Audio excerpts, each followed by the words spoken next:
Olá pessoal, sejam muito bem-vindos ao meu canal. O meu nome é Rafael Monteiro e se o conteúdo que aqui for apresentado de alguma maneira for útil para você, para a sua vida, eu peço que você se inscreva, deixe o seu like, ative o sininho das notificações e compartilhe com seus amigos, pois só assim você não somente estará ajudando esse canal, como também estará sendo um canal de bênçãos na vida de outras pessoas. Bem, eu quero tratar de um assunto aqui, e esse assunto que eu quero tratar é um assunto muito interessante.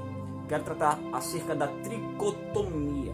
E neste vídeo exclusivamente, você vai tirar todas as suas dúvidas concernentes a esse assunto.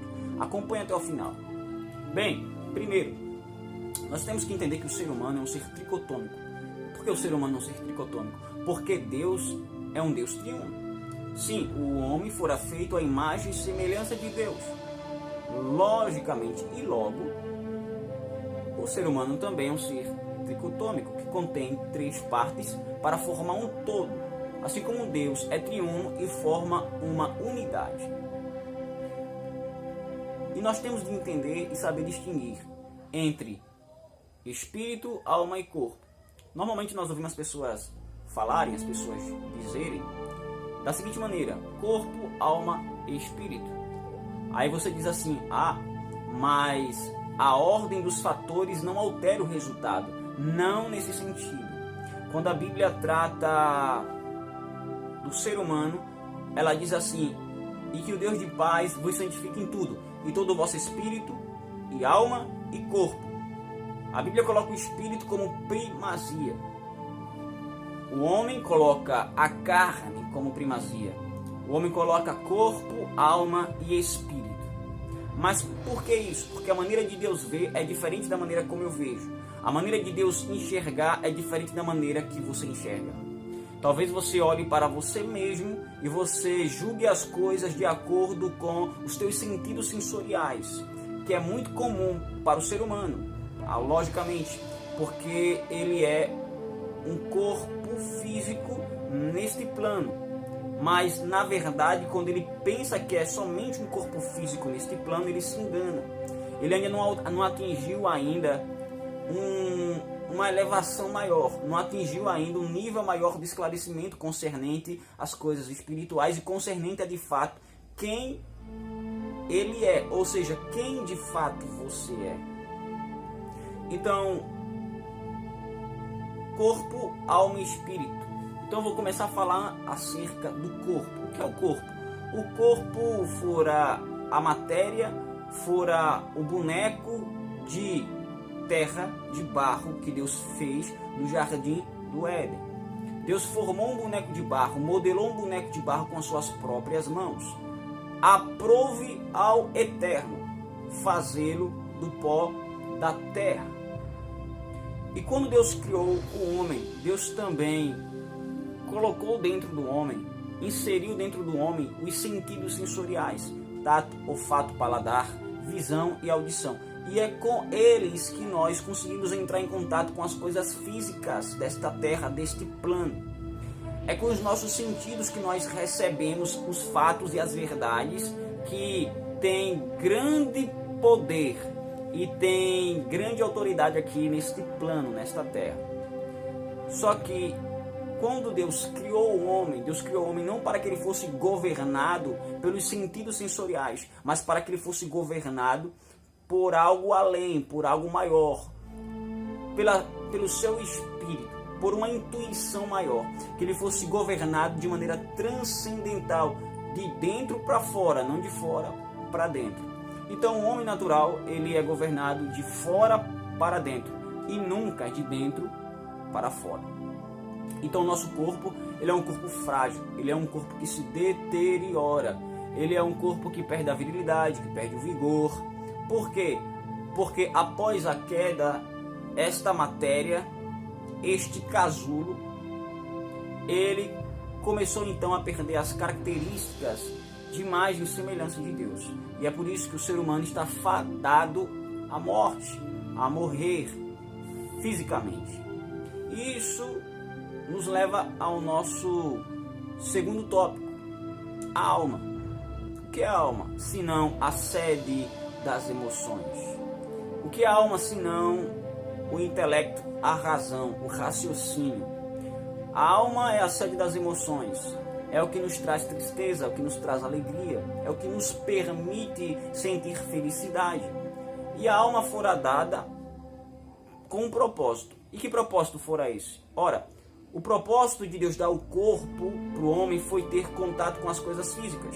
O propósito de Deus ter dado a alma para o homem fora de ter contato com outro homem ou outro ser humano, para que nós pudéssemos, de maneira recíproca, trocar sentimentos, para que nós pudéssemos, de maneira mútua, trocar sentimentos, expressões de carinho, expressões de amor, expressões de amizade, de camaradagem.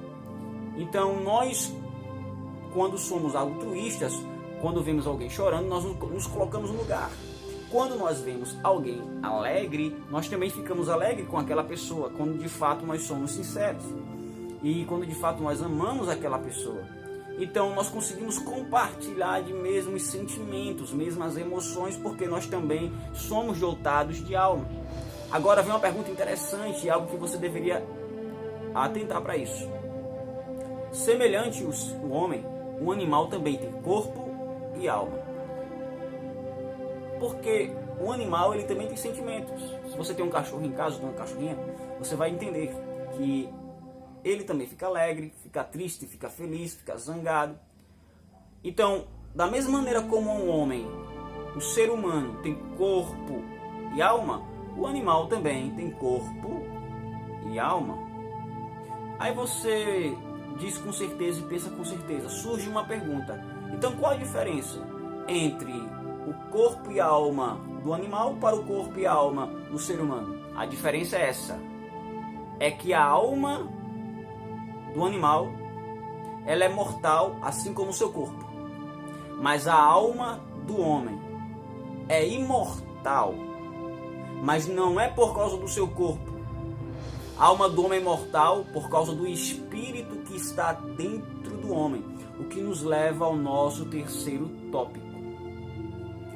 Deus soprou nas narinas do homem algo de dentro dele, algo divino, e pôs dentro do homem. Alguém pode dizer, não, o que Deus colocou dentro do homem foi apenas o fôlego que nós temos. Aí eu lhe faço uma pergunta que fica para questionamento. O único ser que Deus soprou nas narinas foi do homem, não dos animais. Então quer dizer que existe algo intrínseco no homem que tem ligação direta com Deus. Você nunca vai ver um animal orando, você nunca vai ver um animal jejuando, mas o homem tem sede. O homem tem necessidade de um encontro com aquilo que é transcendental, de um encontro com aquilo que é divino. E o que é que induz o homem a isso, e impulsiona o homem a isso? O seu espírito. Você pode prestar atenção que o homem que não conhece a Deus, ele tem um grande vazio dentro da sua alma. E ele quer saciar esse vazio com bebidas, ele quer saciar esse vazio com prostituição. Porque é a sua alma clamando de maneira latente por um Deus que pode preencher aquele vazio. Então o ser humano tem um espírito, e esse espírito que está dentro do homem, Jesus disse assim uma vez, não tenham medo do homem, porque o homem tem o poder apenas de matar o físico, mas temam a Deus, que pode fazer perecer no inferno tanto a alma quanto o corpo. E inclusive vou gravar até um outro vídeo relacionado a isso, o significado dessa palavra perecer. Porque há muitas pessoas que distorcem e dizem que Deus queria dizer apenas que ele poderia fazer morrer. Só que a palavra perecer nesse texto não significa morrer. Eu vou fazer outro vídeo falando com relação a esse tema. Deixa aqui embaixo se você quiser realmente que eu fale acerca desse tema. Bem, então o espírito do homem, ele é o que nos dá contato com Deus. O espírito do homem é aquela essência imaterial, divina, que Deus colocou, soprou dentro do homem. E a alma está inserida no espírito. É por isso que quando o homem morre, ele tem dois caminhos apenas para ir: ou o céu ou o Hades. E quando ele vai para um dos dois, a sua alma e o seu espírito são um. É impossível separar a alma do espírito. A alma do homem também é imortal por causa do espírito do homem que é imortal. Você me entende? E por serem inseparáveis, quando o homem vai para o Hades após a morte, no local de tormento, ou quando ele vai para o céu após a morte, ele também tem sentimentos. Por quê? Por causa da alma. Se você vai ver a narrativa do rico e do Lázaro, que na verdade não é uma parábola, a epígrafe ali fora colocada por alguns escritores da Bíblia, mas é a narrativa crítica de um texto. O que chamam de a parábola do rico e do Lázaro, na verdade são fatos. E o que acontece é, tanto o rico quanto o Lázaro, eles tinham sentimentos no plano superior em que eles estavam. Na verdade, Lázaro estava num plano superior, o rico estava num plano muito inferior a este plano. E ele tinha sentimentos, diz a narrativa bíblica. Ele lembrou-se da sua família. Ele disse que estava em tormentos. Por quê? Porque a sua alma estava inserida no seu espírito. E aí que a gente começa a entender que quando nós nascemos de novo, o nosso espírito é recriado. Com a queda, o nosso espírito fora contaminado, assim como a nossa alma e assim como o nosso corpo. Então, lembrando, o corpo físico, ele é o que nos dá contato com as coisas físicas. A nossa alma é o que nos dá contato com outros seres humanos. E o nosso espírito é o que nos dá contato com Deus. E a alma e o espírito são inseparáveis. Sabia que você não é um corpo. Você é um espírito que tem uma alma e habita num corpo. Lembre-se disso. Tem pessoas que acreditam que quando morrem, acabam como se fosse um animal. Mas não. Ele está vendo de um plano muito baixo. Você não é um corpo. Você é um espírito que tem uma alma e habita num corpo. Tá bom? Eu espero que vocês tenham gostado desse vídeo. Tomara que tenha edificado a sua vida. E obrigado por assistir até aqui.